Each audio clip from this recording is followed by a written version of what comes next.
Aujourd'hui, je produis le meilleur essence de l'Afrique et l'un des meilleures essences dans le monde. Je dispose d'une technologie qui peut nous permettre de transformer tous les types de déchets plastiques en carburant.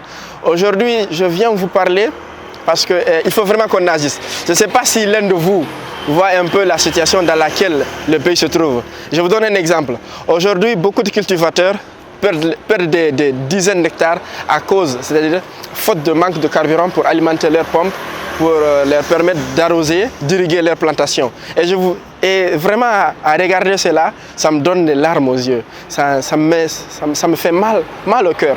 Donc c'est dans cette optique-là, c'est dans cette logique-là, je suis venu m'arrêter aujourd'hui devant vous, pas pour vous quémander ou non.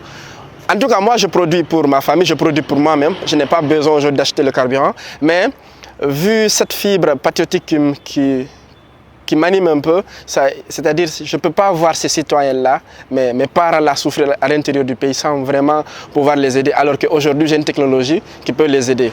Bonjour, ça va, alhamdoulilah. Avant de parler d'abord, je vais me présenter. Déjà, ce n'est pas la peine de me présenter parce que la plupart surtout si c'est des habitués de Computal, me reconnaîtront. Je suis Ibrahima Diallo, le jeune Guinéen qui transforme les déchets plastiques en carburant, notamment de l'essence, du diesel, du nafta et du kérosène, plus du gaz. Je reviens vous parler aujourd'hui avec un sentiment de frustration, vraiment qui m'a poussé à venir vous parler parce que voilà, je ne pouvais pas rester comme ça sans agir. Je dirais aujourd'hui, ce sentiment-là, il est causé par la situation dans laquelle mon pays se trouve. Aujourd'hui, la Guinée se trouve c'est-à-dire dans une situation qui est vraiment critique, vraiment grave. La Guinée traverse l'un des pires moments de son histoire. Alors oui, effectivement, déjà pas la peine de commenter, pas la peine de détailler la situation dans laquelle nous sommes. Chaque Guinéen, ou en tout cas plus ou moins, tous les citoyens savent un peu la situation, c'est-à-dire la crise pétrolière qui secoue le pays. Et donc depuis ma première apparition il y a cela maintenant 2 années, ni l'État n'a pas réagi, ils ne l'ont pas soutenu, c'est-à-dire ils ne m'ont même pas encouragé. Mais aujourd'hui, je ne suis pas là pour parler de l'État ou pour parler d'une autorité, parce qu'ils nous ont montré clairement jusqu'à où ils peuvent aller. Aujourd'hui, je suis venu parler aux citoyens, aux gens qui me regardent. Parce que si à un moment donné l'État ne peut pas nous sauver, il est de notre devoir, il est de votre devoir, vous citoyens, de vous sauver ou de nous sauver nous-mêmes. Et sûrement vous vous demandez comment est-ce qu'on peut sauver aujourd'hui la Guinée, comment est-ce qu'on peut sauver cette situation-là. Il n'y a même pas trop besoin de trop réfléchir parce que Dieu nous a donné les moyens qu'il faut, c'est-à-dire les moyens financiers et c'est-à-dire la technologie ou la science qu'il faut. Aujourd'hui, je produis le meilleur essence de l'Afrique et l'un des meilleures essences dans le monde. Je dispose d'une technologie qui peut nous permettre de transformer tous les types de déchets plastiques en carburant. Aujourd'hui, je viens vous parler parce qu'il faut vraiment qu'on agisse. Je ne sais pas si l'un de vous voit un peu la situation dans laquelle le pays se trouve. Je vous donne un exemple. Aujourd'hui, beaucoup de cultivateurs perdent des dizaines d'hectares à cause, c'est-à-dire faute de manque de carburant pour alimenter leurs pompes, pour leur permettre d'arroser, d'irriguer leurs plantations.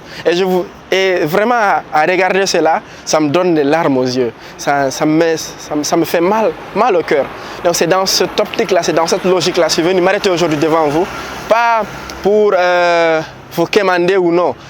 En tout cas, moi, je produis pour ma famille, je produis pour moi-même. Je n'ai pas besoin aujourd'hui d'acheter le carburant. Mais vu cette fibre patriotique qui m'anime un peu, c'est-à-dire je ne peux pas voir ces citoyens-là, mes parents-là souffrir à l'intérieur du pays sans vraiment pouvoir les aider, alors qu'aujourd'hui j'ai une technologie qui peut les aider. Ils perdent des dizaines d'hectares et imaginez-vous, il y a le mois de Ramadan qui arrive et c'est pas peut-être la plupart des gens qui me regarderont ne sont pas en Guinée, mais vous pouvez contacter votre famille ou vos familles qui sont ici en Guinée. Ils vont vous expliquer un peu la situation dans laquelle le pays se trouve. C'est une situation inédite. Le mois de Ramadan arrive dans quelques semaines et imaginez-vous comment est-ce que les gens de l'intérieur du pays peuvent avoir des denrées de première nécessité pour vivre, et ainsi de suite. Et ceux de la capitale, notamment Conakry, comment est-ce qu'ils peuvent avoir les denrées de l'intérieur pour vraiment vivre. Voilà, aujourd'hui, pas besoin de beaucoup parler. La situation est grave. Il est temps maintenant qu'on sorte des faux débats et qu'on agisse.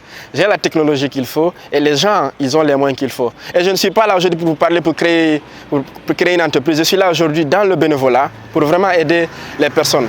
Et je dirais que le carburant, si aujourd'hui on met à ma disposition les moyens qu'il faut, tout ce que je produirai, je leur donnerai gratuitement.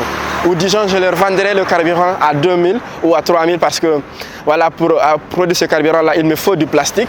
Et ce plastique-là, le plus souvent, si c'est en grande quantité, il faut que je l'achète. Le kilo de plastique, il me coûte deux fois 1500, 2000.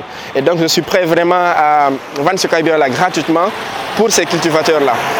Et je dirais même, on va mettre en place, avec l'aide des gens, on va mettre une structure en place. On va recenser tous les cultivateurs. On va partir des besoins qui sont vraiment nécessités et urgents. On va essayer de leur fournir, même si c'est quotidiennement. Même si on va essayer de dupliquer plusieurs machines pour les envoyer, c'est-à-dire faire des points focaux ou des points focaux qui vont vraiment essayer de servir le pays. Donc voilà pourquoi je suis aujourd'hui devant vous. Il est vraiment qu'on agisse. Ne voyez pas aujourd'hui le sourire sur mon visage, c'est que je souris parce que je n'ai pas le choix. Je ne veux pas vous faire peur, mais franchement, la situation elle est très grave, elle est très critique. Il faut vraiment qu'on agisse. Exactement. J'ai la technologie qu'il faut, mais je n'ai pas les moyens pour vraiment l'agrandir. Et ça aussi, c'est occasionné parce que la plupart des matériels qui rentrent dans la fabrication de mon réacteur ne se trouvent pas en Guinée. Il faut le plus souvent les exporter. Donc, ce qui fait que c'est un peu compliqué de faire une grande production. Aujourd'hui, comme je disais tout à l'heure, on n'a pas besoin de trop parler. Si ceux qui sont censés nous sauver ne nous sauvent pas, sauvons-nous nous-mêmes. Et heureusement, parce que dans beaucoup de circonstances, il y a des gens qui veulent s'aider mais ils n'ont pas les moyens, ils n'ont pas la technologie qu'il faut. Et nous avons les deux choses-là dans nos mains. Et le plus souvent, j'entends les gens dire quelque part, ou devant un micro, ou devant une caméra, dire que la Guinée est un pays souverain. Laissez-moi vous dire qu'il n'y a pas c'est-à-dire il n'y a pas plus gros mensonge que ça. Aujourd'hui, c'est-à-dire quel genre de pays on peut qualifier de souverain? Un pays souverain, c'est d'abord tout un pays c'est-à-dire qui satisfait, qui produit 50% de ses besoins, ou du moins qui produit la plupart de ses besoins. Donc, et aujourd'hui, nous savons que la Guinée n'est pas dans cette catégorie-là. Et beaucoup d'autres pays aujourd'hui qui peuvent prendre exemple sur la Guinée, pour ne pas qu'eux aussi ils arrivent sur cette même situation-là.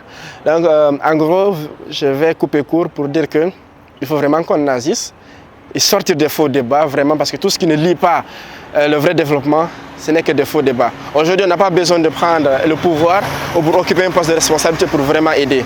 Aujourd'hui, on n'a pas vraiment besoin d'être là sur le terrain pour aider parce que chacun peut donner ce qu'il faut. Voilà, c'est sur ces mots que j'agisse. Que Dieu bénisse les Guinéens et qu'il bénisse la Guinée. Allah Muhammad.